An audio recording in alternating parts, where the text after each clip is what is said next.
نحمده ونصلي على رسوله الكريم أما بعد أعوذ بالله من الشيطان الرجيم بسم الله الرحمن الرحيم نصر من الله وفتح قريب সম্মানিত তাওহীদ জনতা, আজকে আপনারা সকলে জানতে পেরেছেন যে বাংলাদেশের মাটি 1971 সালে যেরকম ভাবে স্বাধীন হয়েছিল, আজকে আবার ঠিক তদ্রুপভাবে বাংলাদেশ স্বাধীন হয়েছে।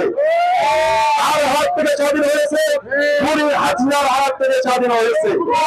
এই খুনি হাসিনা চেয়েছিল এই বাংলার জমিনে হিন্দু আইনের মতবাদ প্রচলন করার জন্য, এবং ইসকন তাদের শাসন পরিচালনা করার জন্য এই বাংলার জন্য সে চেষ্টা করেছিল।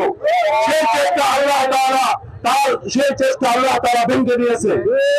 এই জন্য আমাদের যে ছাত্র সমাজ এবং স্কুল কলেজ ভার্সিটির যে সমস্ত ছাত্ররা শহীদ হয়েছে, আল্লাহ তাআলা সকলকে শহীদ মর্যাদা দান করুন। সকল বলুন আমিন।